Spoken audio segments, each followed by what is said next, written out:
Marcy Winograd, welcome to Connect the Dots. Thank you, Lila. It's great to be back with you. Yes, it's great to be back in this world.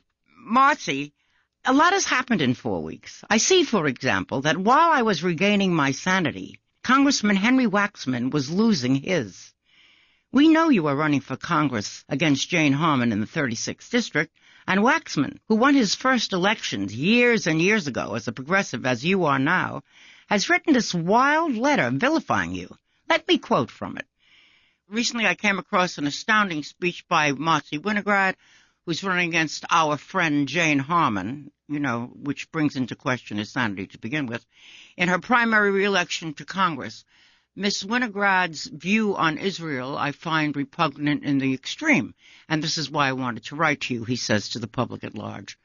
What has prompted my urgent concern is a speech Miss Winograd gave entitled Call for One State. And the complete text is attached, and in it he describes your foreign policy. He says, in Marcy Winograd's foreign policy, Israel would cease to exist. In Marcy Winograd's vision, Jews would be at the mercy of those who do not respect democracy or human rights. These are not trivial issues. They cannot be ignored or overlooked. Jane's victory will represent a clear repudiation of these views. He says that in your foreign policy, Israel would cease to exist. Obviously, Waxman's statement is irresponsible. Marcy, what kind of a state do you want to see in Israel? Ultimately, we want to see a state where everybody is equal, where everybody is afforded dignity, where justice prevails. When you have a state that is built that rests on supremacy of one race or one religion, and predicated in that is that there is a second-class citizenry, then you don't have a democracy, you don't have equality, you don't have dignity, and there will always be unrest from within. If you add to that an expansionist policy of illegal settlements, ever-expanding, subsidized illegal settlements that uproot Palestinian villages, burn homes to the ground, how can we ever look at that region as stable? That's not good for our foreign policy. It's not good for the world. It's not good for the Israeli people, and it's not good for the Palestinians who look at Gaza, are living in abject poverty, very little in the way of clean water, sewage treatment. This blockade against Gaza is really a human rights nightmare. So in the end, I am for security, stability. I'm for equality and dignity. And I would like to see a state where everyone is equal. Is that around the corner? No. We know it's not.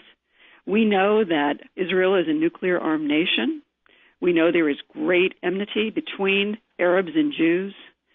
Certainly not all. I have Arab friends. But by and large, I don't think we're at the point right now where we can hold a Truth and Reconciliation Commission and declare one state. That may be down the road. I hope so. I hope so, because I would like to see people get along. I'd like to see people who have historic ties to that land be recognized as such and not be forever banned from their homeland, as Palestinians are. But that is down the road. In the interim, I have said, and I said to Henry Waxman in my response to his letter, I said, I am ready and willing to accept a two-state solution if there is a negotiation that addresses principles of justice. Both parties agree to it, and we respect that agreement. We have yet to see that. So in other words, not only did you not say that Israel should cease to exist, what you did say was that Israel should exist as a genuine democracy. What I'm saying is that the people who live in Israel have a right to be there. The people who were born there have a right to be there as well. People with strong historical ties to that land, by all means, should be allowed to live there as equals. So Israelis would exist, Palestinians would exist. This whole notion that Israel would cease to exist, somehow the people would disappear, it's one that's used as a scare tactic. And unfortunately, it's been sold to Jews in America. And there's a lot of misunderstanding about it and misinformation. I went to Israel in the 1950s. Of course, I was very young then. But I did work there on a movie called Till 24 Doesn't Answer.